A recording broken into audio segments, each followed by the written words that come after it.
Jazz and Beyond on 702 in Cape Talk, where you come for the jazz, you stay for a good time with me, Notemba.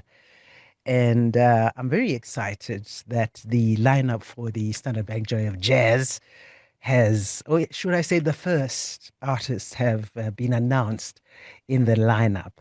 And when I heard the name Carmen Souza, I got very excited. I'm like, oh my God, I have to speak to this woman because her music is absolutely fantastic. Not to mention her voice. She's got that, I don't even know how to describe it, but you can tell the bilingualism in it. And also the fact that she comes from the Cape Verde, or at least she's got the cultural identity of the Cape Verde, even though she has traveled the world and been influenced by all sorts. But she is joining us on Jazz and Beyond. And I want to say, Carmen, welcome and thank you for talking to us. Oh, thank you so much. It's a pleasure to be here. Thank you for inviting me. When you had, or you got the call that you're going to be coming to South Africa for the Standard Bank Day of Jazz, how did you react to that? Oh, I was so excited, because I've never been to South Africa. It will be my first time. And I'm so happy to be playing for you and performing my music. So it's a happy moment.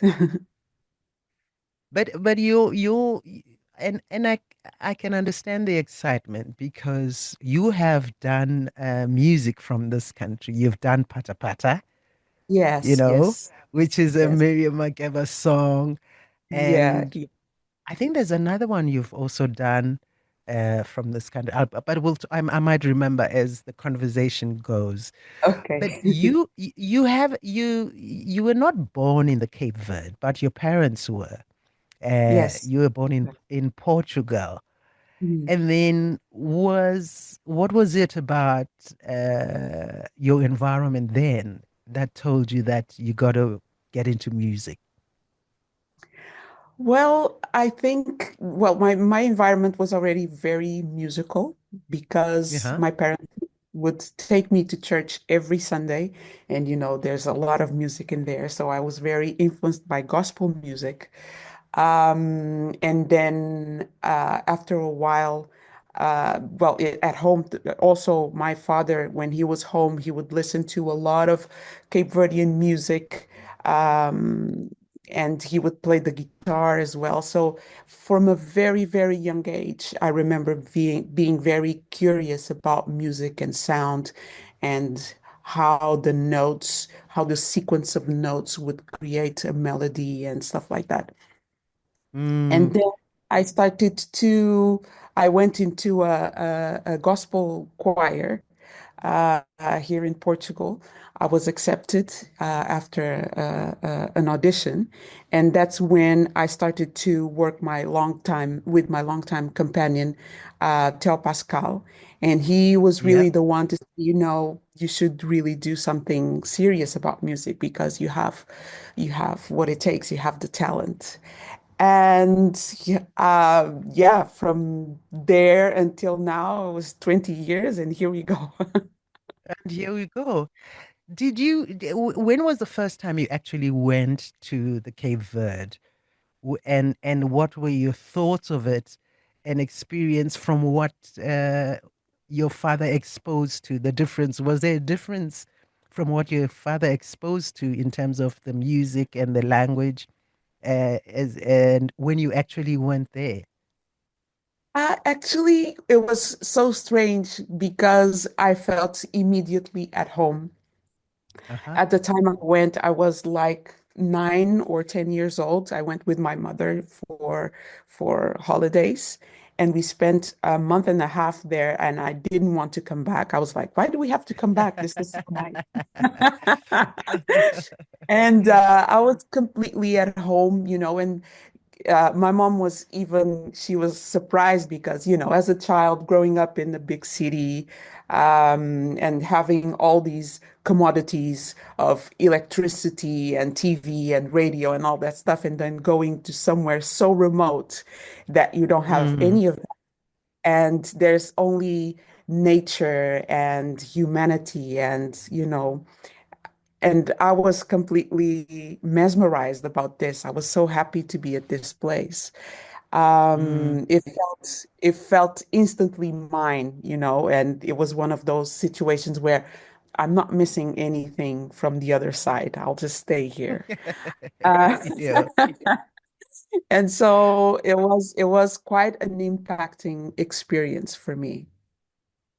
Which then became a very important decision into the direction you would go musically, I would imagine, that you wanted to retain, your cultural uh, background of the Cape Verde, as much as yes, there's yeah, in Portugal, and even the languages as well, being able Mhm. to combine the two, which I think have something to do with how your voice sounds, you know? I think I didn't because I think maybe the beauty of those languages just also just enhances the beauty of your voice. Oh, thank you. Well, I'm also very passionate about languages, and I love how Mm, your own sound transforms when you speak a different language. So if I speak French, I will sound in a certain way, and that for me is a tool for me to use musically, because that's music. mm, And then if I sing in Creole, the Creole as a dialect has so many variations from island to island. It's 10 islands. And I can use it in so many ways. Like if I want something more staccato, mm, and something faster, I will sing in the Creole from Santiago, which is where the capital of Cape Verde is. But if I want something more mellow, something that almost resembles the Brazilian Portuguese, then I'll mm, sing in the Creole of São Vicente or Santo Antão, which is something more paced, more calm. And so these are mm. all tools that I use to sing. Is It's is almost that like why you another. is that why you describe your music as world jazz? Because of these different languages and different cultures and different places in the world. Yes, I guess so. And also because, with these 20 years of career that well, actually this year marks the 20 years of my career. I've been traveling to so many places in the world, and all these places, they leave a mark in me, Mm, in some way, mm, as a person, as identity, as a musician. And I guess I just pick out on all these experiences and mm. encounter so many different people, and I'll just bring it to my music. Yeah. The uh, first song of yours that I ever played on radio, and so I judge everything based on that song is a song for my father, because your arrangement and your approach to that song is incredible. Oh, Has thank it you. been your most popular song every time that you have to perform, because people just love that version? It is actually. And if I don't play it, people will come to me and they will say, "Why did you play it? I came just because of song from my So it's really a song that carries a lot of history, and I'm so happy to do a tribute to Horace Silver in all the Mm, concerts, because he was also Cape Verdean and he was also mixing his Cape Verdean roots with jazz. And he made such a big Mm. impact at that time in the jazz world. And also, it's funny because it's interesting how things interconnect. Because him and Miriam Makeba, I read in his biography that they used to be an item of some sort. Ooh, you see now, I Yeah. didn't know So, you're to coming bring the with stories some together. you're coming with some lovely gossip here. Well, he was the one who said it is in his biography. So I'm just Hmm. quoting here. But but these are lovely stories to hear because they also get to give us an idea because we only see what happens on stage. We don't know what happens behind the scenes, and some of what happens behind the scenes influences what we get to see on stage. And Mhm. talking about things that are happening behind the scenes, you have a great partnership with Theo. Theo, is Yeah, it Theo Pascal? You know, Theo Pascal. who has been who has been very central in your career.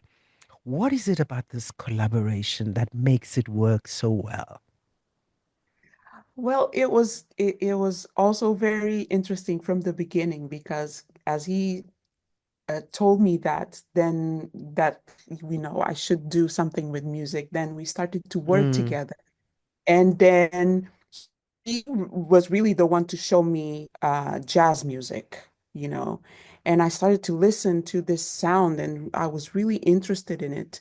And the fact that all these different artists that he was showing me, he's a bass player, so he was showing me, Charles Mingus, but not only that, Keith Jarrett, also so many Wayne Shorter, so many great musicians, Horace Silver, and all these great artists had in common one thing that they had their own voice.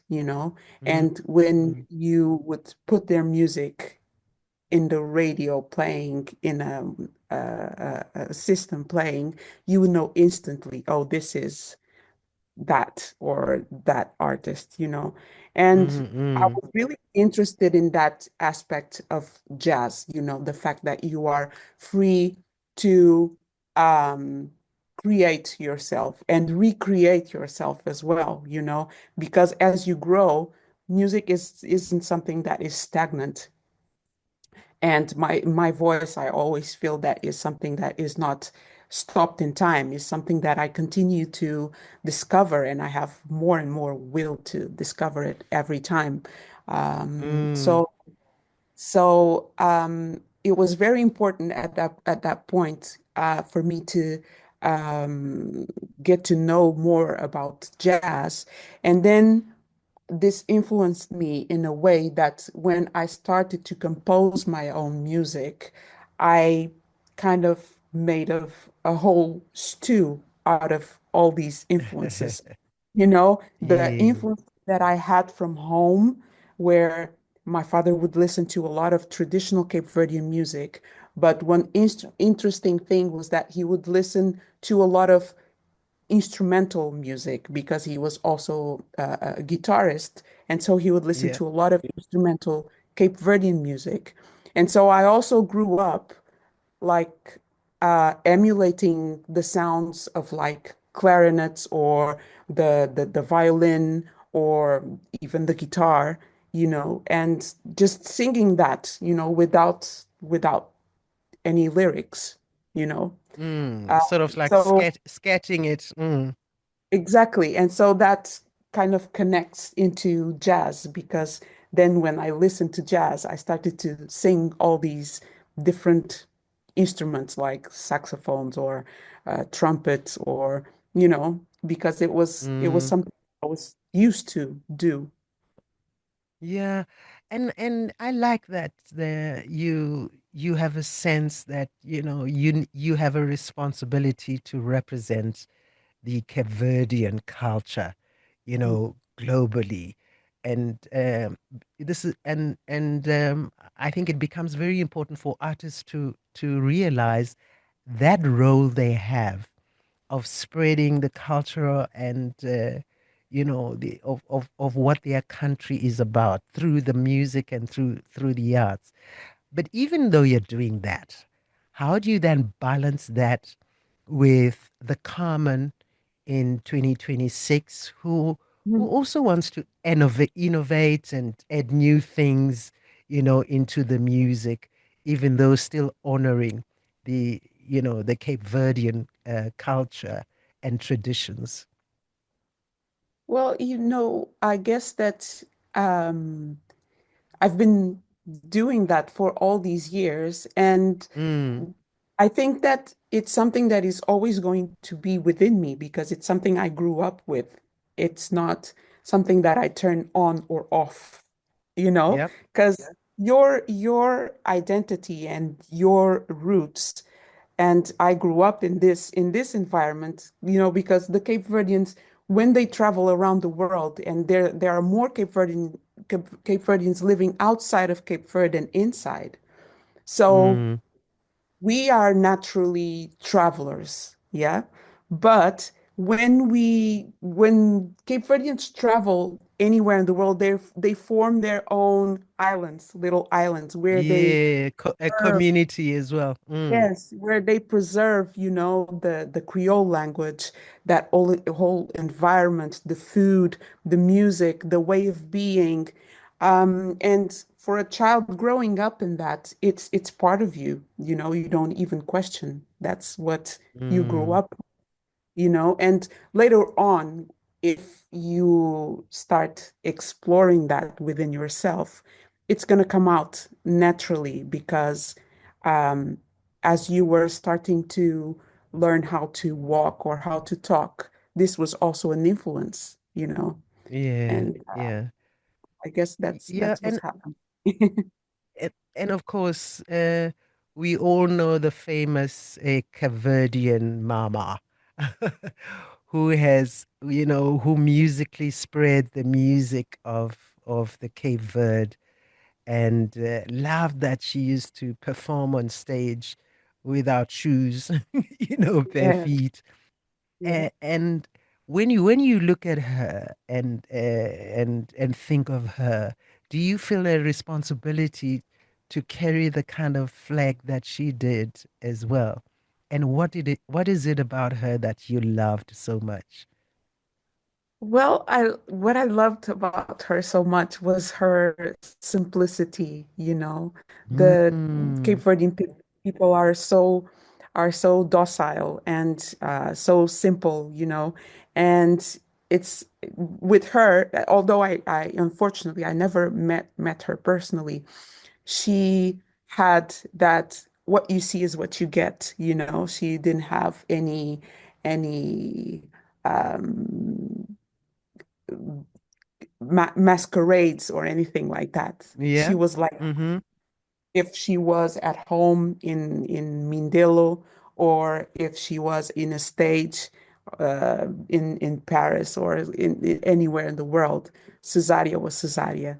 And I guess Mm. there's a responsibility to um, continue to follow her footsteps, not be in her shoes because she didn't wear any. It's, yes, yes, you're right about But that. because she was one of the first to really go out there, well, along with many other artists in Cape Verde, but she was the one who got so much recognition, and she Mm, opened the door for all these new generations of Cape Verdean music to yeah, just come and explore, you know. And yeah, all the artists from Cape Verde, they draw from so many different influences, Some may draw from a little bit more from Brazil, others, mix other influences from other Lusophone countries. But this was all because someone went ahead and opened the the door the for door, us. yes. And I believe that, when you are opening doors, it can be quite a struggle as well as a woman, Mm, as an artist, I guess. And it's not a easy world or industry, as they like to call it, you know, to be in. yeah. And that's true. And even especially with her, because she started her music career later in life, Really. not as most people do when they are young.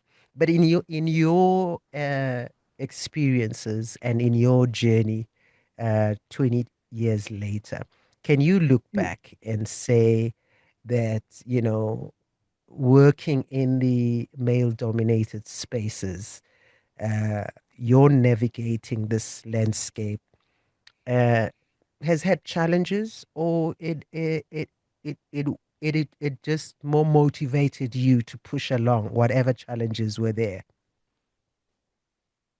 Well, of course it had challenges. Also because of the fact that I am mixing so many influences. My music is not traditionally traditional Cape Verde, you know. I do Mm, have the rhythms, I do have the identity, the Creole, but then it's so many other things, the improvisation, the instrumentation, the way that I sing, is completely different from what people are used to hear in mm, uh, in the Cape Verdean music. And, you know, maybe at first some people may not really understand what I'm doing, but you know, I'm bringing stories and all this lived experiences and the improvisation of jazz and of life as well, because life is all about improvisation, and just bringing all this weight into my music. And even from my very first album, which I called it Esse Cabo Verde. yeah. It means this is my Cape Verde. In 2000 and in 2005, yeah. Yeah. And I said, this is my Cape Verde. This is my way of Mm, expressing my roots. You know, I'm not a traditionalist. I want to continue to, you know, search for different things. So mm. So there's that balance. I'm sure you met some resistance towards it. And did you have to use this gorgeous voice of yours in a very assertive way and say, listen, this is what I'm doing, take it or leave it?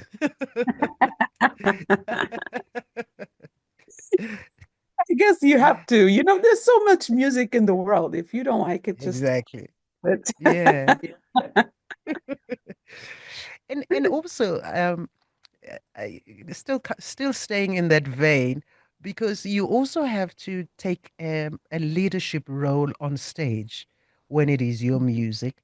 And if you are working in an environment where everyone else is a man, who is stage manager or in the band, or who's running things, and you have to be assertive and be the leader because this is your stuff as well, Mhm, and you have to have the confidence and learn to be able to be assertive and say, this is how we're doing it, or else it's not going to be done. mhm, mhm. Yeah, well, fortunately, I haven't had many times where I had to, you know, be that assertive, you know. But Mm, sometimes it's also about the way that um, my whole team is uh, is organized, you know, because mm, before I even step on stage, you know, there's so much organization and logistics that is done by the management, which is Patricia Pascal, and she's the one who has been defending my music and really going out there and showing the music to as many people as she can show it to. Mm. And you know, she is the one to go ahead and with the torch and and um, and spreading the and water, get opening the yeah, way for me. and And telling everyone to get out of the way because you're coming. yeah. And when you are so when I feel so um uh comfortable and really assured because I have such this great team working with me that will make sure that when I arrive, things are already in order Mm. and Yeah, already taken care of, so that when I arrive there, I don't have to, all I have to think about is music.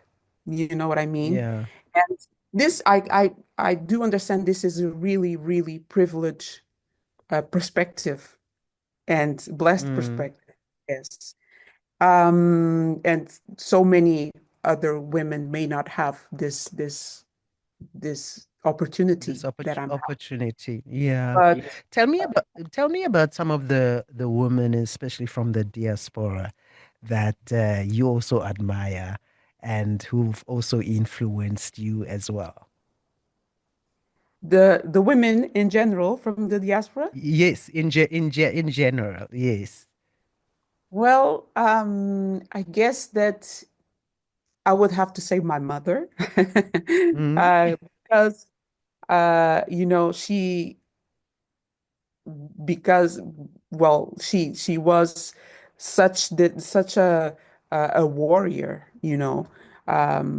She had to go through many challenges to raise me almost alone, because my father was working in cargo ships and he was traveling the whole world, and he was gone for months and months, um, continuously.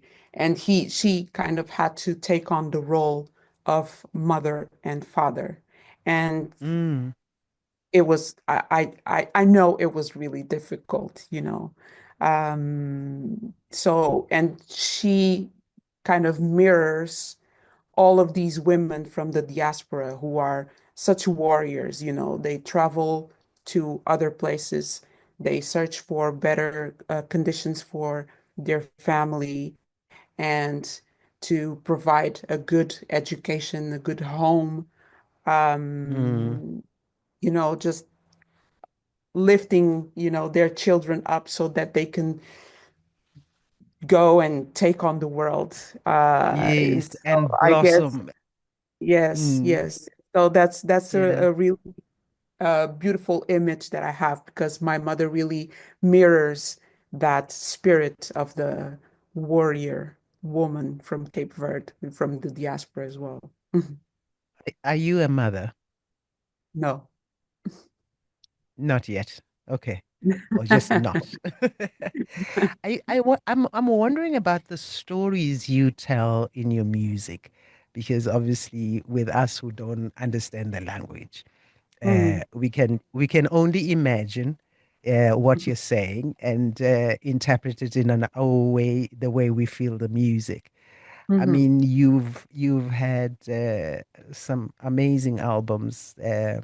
You mentioned that Esna Verde, which was the first album that you came up with. You've had mhm. what do you call it? Protegit. Uh-huh. You've had Vedade. You've also had London Acoustic Set, Cachupada, Epistola, Creology, the Silver Messengers, Interconnectedness, and the latest one, Port Ingles. Tell me Mhm. about this new album, because that's the most recent one you've had Yeah. with Well, this. some beautiful sounds. I was listening to just the duo of the guitar in there as well, and the fact that you also play the guitar is such a Mhm. beautiful thing to see. Thank you. Well, Portuguese was a is a very interesting project because in 2023 I was doing my master's degree in ethnomusicology in London because I've Mm. been in between London and Lisbon.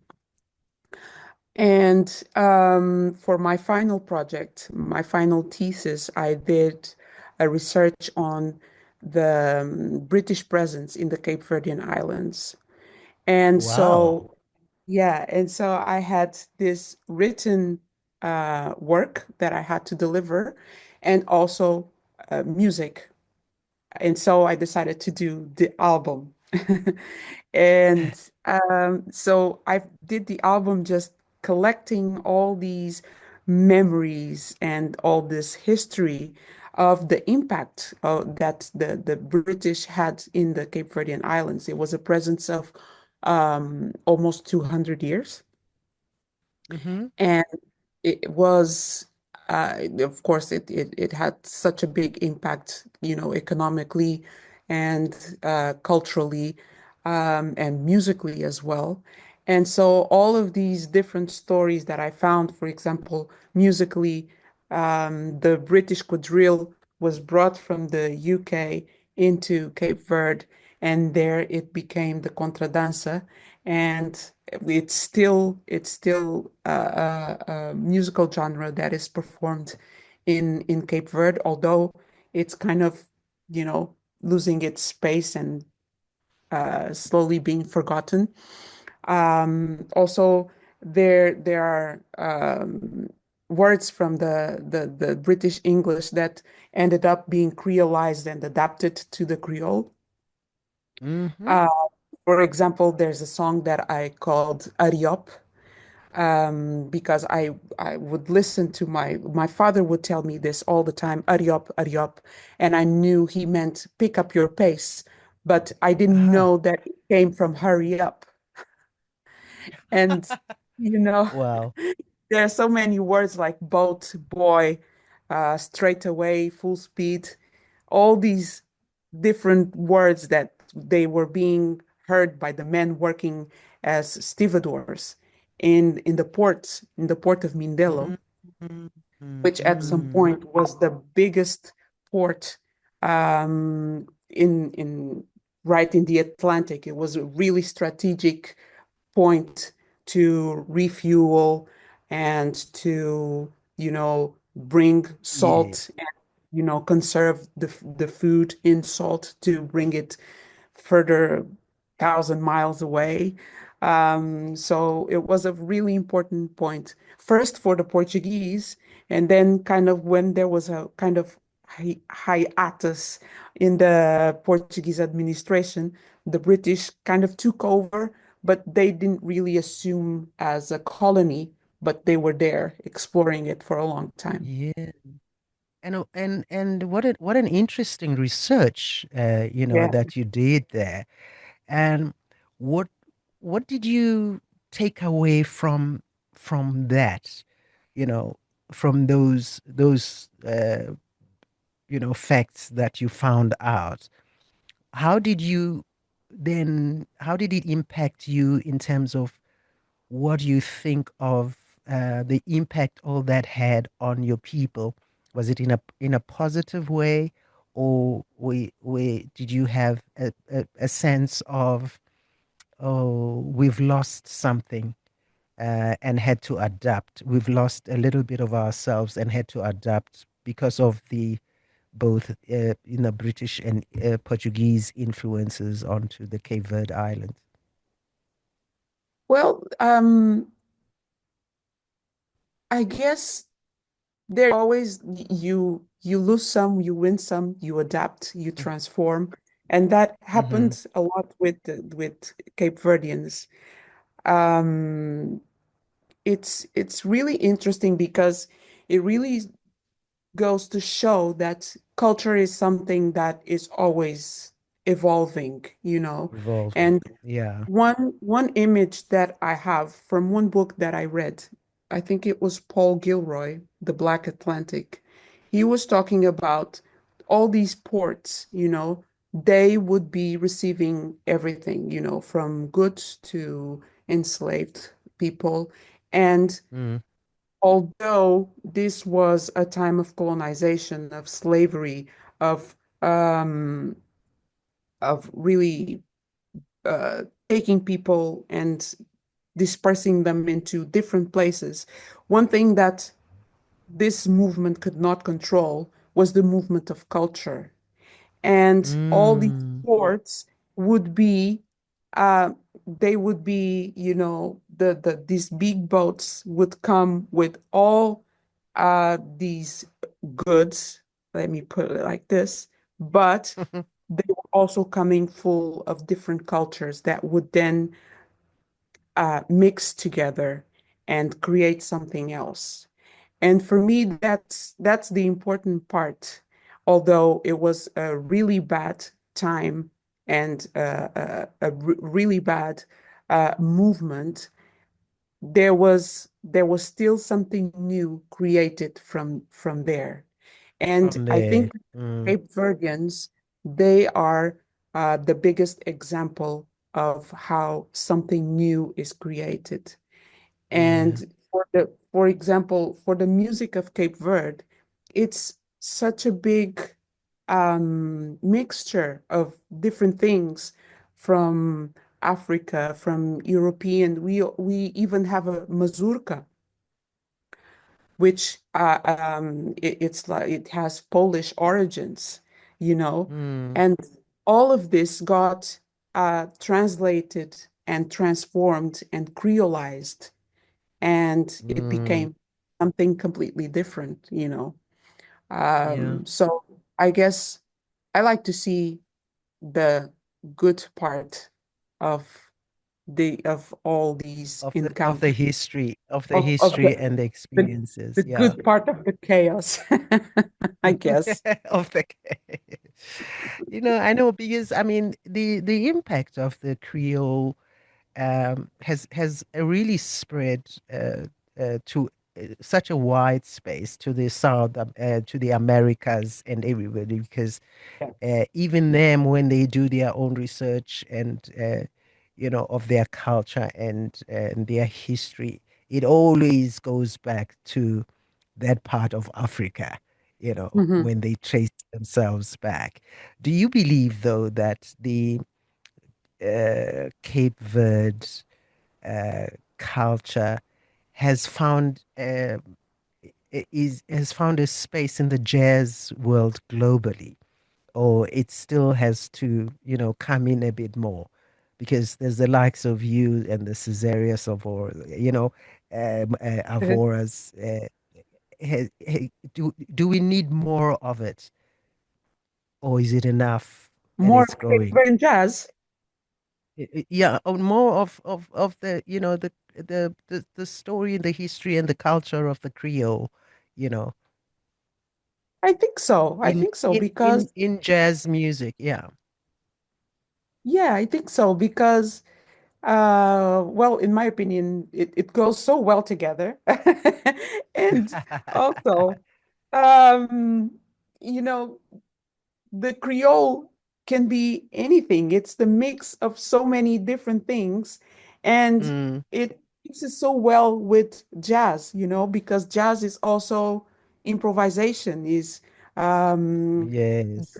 from several sources, and it's also a way of living, I guess, a way of life, a way of seeing things, and um, And taking what is there at the moment and making it yeah, work, exactly, and you feeding know. in unknown. So Yes. I guess there's a lot of space for Cape Mm. Verdean jazz. In Cape Verde, there are so many jazz festivals now, which is so Oh, beautiful to see. fantastic.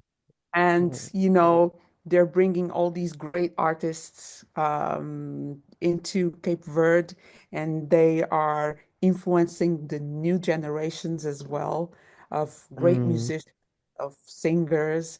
And that's a beautiful thing to see, that's a movement, Absolutely. I guess. Mm. Do you find that even when you go on stage, that you take time to think about your image, that I I must look like how I feel and what I believe in terms of being proud of my culture. When you go on stage, do you think about those things and how you want to be seen? Especially because us as women, we Mm. love how we look, and Yeah. we love how we look to tell the story of what we are about.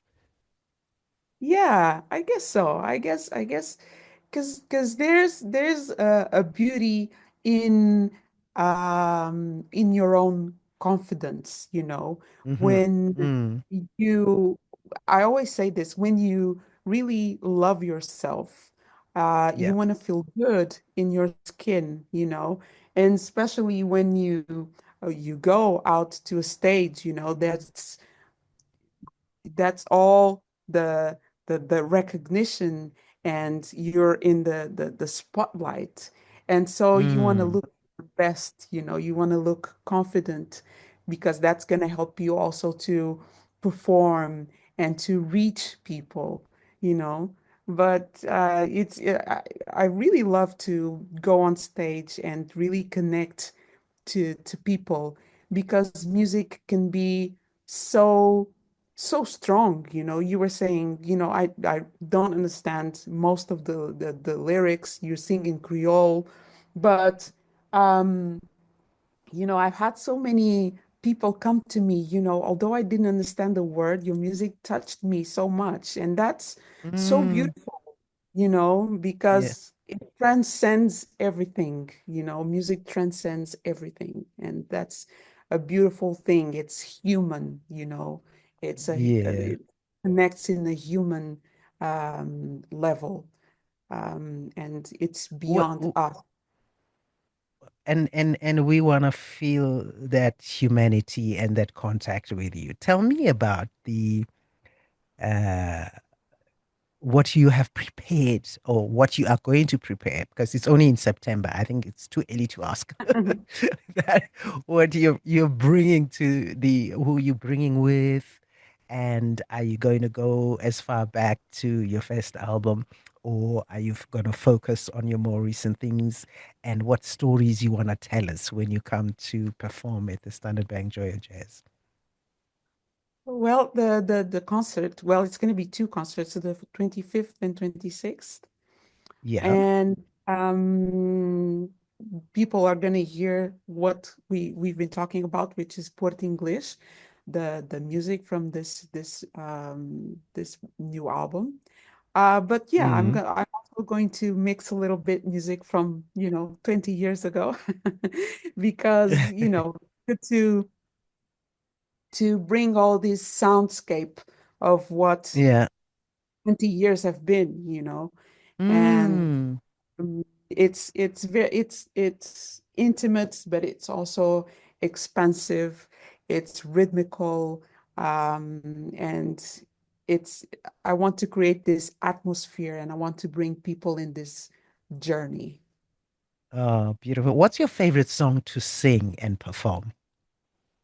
Wow, that's difficult. I know, but I mean, there must be a song that, after you perform, you see, like maybe this is the song that always connects me with, my audience, or that's the song Oh, after or this is the song after I've performed it, I feel so good because I've told my story in the song. Something like, I don't know. Maybe it's not only one. There's a couple. I don't know. there is a song that it's also like song from my father. If I don't play song Yeah. from my father or Africa, which is a song that we have, Yes. yeah, I'll be in trouble. Because it's a song that everyone knows, and normally Yeah. I ask people to sing and dance with me. And it's such a beautiful moment of exchange. People just get up and start dancing, and And they're start dance. dancing with each other, even though they don't know the person sitting next to them, but they're happy, Yes. And it's such a moment of release and happiness. That's the song that always, it's been 20 years. We've been playing this music for 20 years, this song. Fantastic. Yeah. And it's You always see, so beautiful. I'm already curating your performance list now Yeah. with you now. You must, and you have to play your version of Miriam Makeba's Pata Pata. You have Yes, to of as well. course, of course. Listen, it's been such a beautiful opportunity to talk to you, Carmen It was Souza. We look a forward pleasure. to you coming to South Africa and having those performances and hoping that you also come with your music so people can get copies of that music as well. Yes, of course, of course. Thank you so much for talking to us on Jazz and Beyond. Take care and see Thank you you. soon in September. All the best. See you. Thank you. Come for the jazz and stay for the good times. On Jazz and Beyond with Notemba Madumo. On 702 and Cape Talk.